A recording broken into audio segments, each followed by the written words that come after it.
السلام علیکم ناظرین، آج کی ویڈیو میں ہم حضرت امام علی مقام حضرت امام حسین کی شہادت کے بارے میں بات کریں گے۔ ناظرین، 10 محرم الحرام کو صبح فجر کی نماز کے بعد ابن سعد اپنی فوج لے کر نکلا۔ حضرت سیدنا امام حسین رضی اللہ تعالیٰ عنہ نے بھی صفیں درست کی۔ آپ رضی اللہ تعالیٰ عنہ کے ساتھ صرف 32 سوار اور 40 پیادے تھے۔ جب دونوں لشکر آمنے سامنے کھڑے ہو گئے، اس وقت آپ رضی اللہ تعالیٰ عنہ نے تقریر کی، لوگوں جلدی نہ کرو، پہلے میری بات سن لو، مجھ پر تمہیں سمجھانے کا جو حق ہے وہ ادا کر لینے دو، اور میرے یہاں آنے کی وجہ بھی سن لو۔ اگر تم میرا عذر قبول کر لو گے اور مجھ سے انصاف کرو گے تو انتہائی خوش نصیب انسان ہو گئے، لیکن تم اس کے لیے تیار نہ ہوئے تو تمہاری مرضی، سب مل کر میرے خلاف زور لگا لو اور مجھ سے جو برتاؤ کرنا چاہتے ہو کر ڈالو۔ اللہ بڑا کارساز ہے، وہی اپنے نیک بندوں کو ہدایت دیتا ہے۔ تم لوگ میرے حسب و نسب پر غور کرو اور دیکھو کہ میں کون ہوں، پھر اپنے گریبانوں میں منہ ڈالو اور اپنے آپ کو ملامت کرو کہ تمہیں میرا قتل اور میری توہین زیب دیتی ہے۔ کیا میں تمہارے نبی کا نواسا اور ان کے چچا زاد بھائی کا بیٹا نہیں ہوں، جنہوں نے اللہ عزوجل کے حکم پر سب سے پہلے لبیک کہا اور اس کے رسول پر ایمان لائے؟ کیا سید الشہداء حضرت سیدنا امیر حمزہ میرے والد کے چچا نہیں تھے؟ کیا حضرت جعفر طیار میرے چچا نہیں تھے؟ کیا تمہیں میرے اور میرے بھائی کے متعلق رسول صلی اللہ علیہ وآلہ وسلم کا یہ قول یاد نہیں کہ ہم دونوں جنت کے سردار ہوں گے؟ اگر میں سچ کہہ رہا ہوں تو پھر مجھے بتاؤ، تمہیں ننگی تلواروں سے میرا مقابلہ کرنا چاہیے؟ جس وقت حضرت امام حسین خطاب فرما رہے تھے، اس وقت آپ ایک اونٹنی پر سوار تھے، قرآن مجید آپ کے ہاتھ میں تھا اور دشمن سے کسی بھی قسم کا خوف یا خطرہ لاحق نہیں تھا۔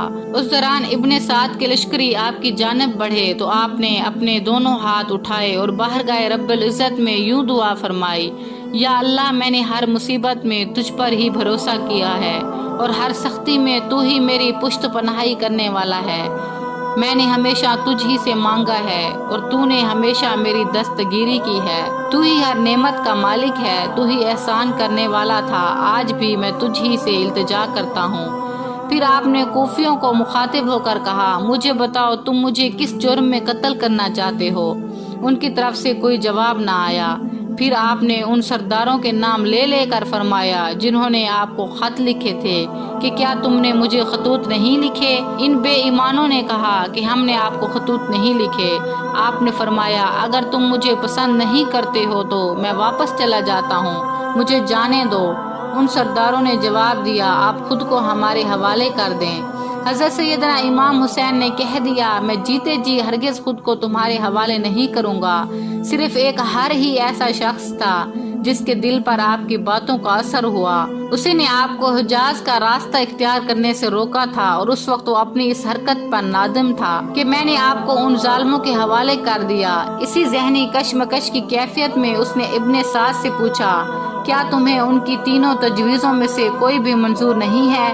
ابن سعد نے جواب دیا کہ اگر میرا کچھ اختیار ہوتا تو میں فوراً منظور کر لیتا، مگر اب میں بے بس ہوں۔ یہ جواب سن کر ہر یزیدی فوج سے علیحدہ ہو گیا اور حضرت امام حسین کے لشکر سے جا ملا اور حضرت سیدنا امام حسین سے اپنے گزشتہ فعل کی معافی مانگی اور عرض کیا کہ مجھے معلوم نہ تھا کہ یہ آپ کے ساتھ یہ سلوک کرنے والے ہیں، اب میں آپ کے لیے اپنی جان بھی نچھاور کرنے کو تیار ہوں۔ اس زمانے میں جنگ کے قواعد و ضوابط کے مطابق ابتدا میں ایک ایک اور پھر دو دو کر کے جنگجو میدان میں اترتے رہے۔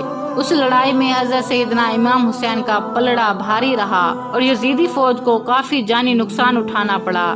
پھر ابن سعد نے اپنی فوج کو کھلی جنگ کا حکم دے دیا۔ حضرت سیدنا امام حسین اور ان کے جانثاروں نے یزیدی فوج کا ڈٹ کر مقابلہ کیا اور ان کی صفیں الٹا کر رکھ دیں۔ یزیدی فوج کا نشانہ حضرت سیدنا امام حسین تھے۔ وہ بار بار ان پر حملہ آور ہوتے مگر ہر بار ناکام ہوتے۔ اس وقت شمر جو یزیدی لشکر کی کمان کر رہا تھا، اس نے اس وقت تیر انداز بلا لیے اور تیر چلانے شروع کر دیے۔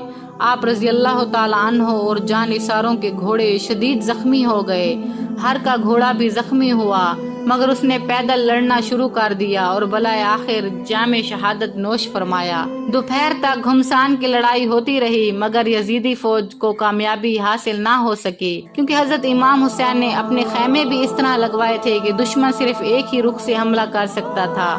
یہ دیکھ کر ابن سعد نے حکم دیا کہ ان کے خیموں کو آگ لگا دی جائے۔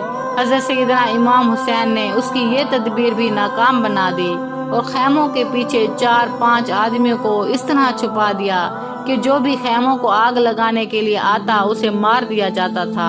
حضرت سیدنا امام حسین کے جانثار مسلسل لڑائی کی وجہ سے تھک رہے تھے اور کئی جانثار اس خون ریز لڑائی میں شہید ہو چکے تھے۔ ظہر کی نماز کا وقت ہوا تو آپ رضی اللہ تعالیٰ عنہ نے ظہر کی نماز کے وقت جنگ بندی کی درخواست کی، مگر یزیدی لشکر نے آپ رضی اللہ تعالیٰ عنہ کی بات کو ماننے سے انکار کر دیا اور آپ کے جانثاروں نے تلواروں کی زد میں نماز ظہر ادا کی۔ نماز ظہر کے بعد آپ رضی اللہ تعالیٰ عنہ اپنے ننھے بچے علی اصغر کو لے کر خیمہ سے باہر آئے، جس کی زبان پانی نہ ملنے کی وجہ سے خشک ہو رہی تھی۔ اس دوران ایک تیر آیا اور اس معصوم بچے کے حلق میں اتر گیا اور یوں علی اصغر نے جام شہادت نوش فرمایا۔ حضرت سیدنا امام حسین رضی اللہ تعالیٰ عنہ کے تمام جانثار ایک ایک کر کے جام شہادت نوش فرماتے چلے گئے، مگر آپ نے پھر بھی اپنی ہمت کو یکجا رکھا اور ایک بار پھر میدان جنگ میں یزیدیوں کو جہنم واصل کرنے لگے۔ اسی دوران شمر نے اپنے سپاہیوں کو حکم دیا اور آپ پر تیروں کی برسات شروع ہو گئی۔ آپ کا گھوڑا زخمی ہو کر گر پڑا۔ آپ نے تلوار سنبھال لی اور پیادہ ہی ان کا مقابلہ کرنے لگے۔ آپ کا جسم مبارک زخموں سے چور چور تھا۔ اس دوران آپ کے دائیں بازو پر تلوار کا کاری ضرب لگا اور آپ کا بازو مبارک کٹ کر جسم مبارک سے علیحدہ ہو گیا۔ اس دوران سنان بن انس نے نیزے کا وار کیا اور اب زمین پر گر پڑے۔ سنان نے آپ کا سر مبارک تن سے جدا کرنا چاہا، مگر اس کی ہمت نہ پڑی۔ پھر خولی بن یزید نے آگے بڑھ کر آپ کا سر مبارک تن سے جدا کر دیا۔ آپ کو شہید کرنے کے بعد ان بدبختوں نے خیموں پر دھاوا بول دیا اور خاندان رسالت مآب صلی اللہ علیہ وآلہ وسلم کی بیٹیوں کی عزت کو تا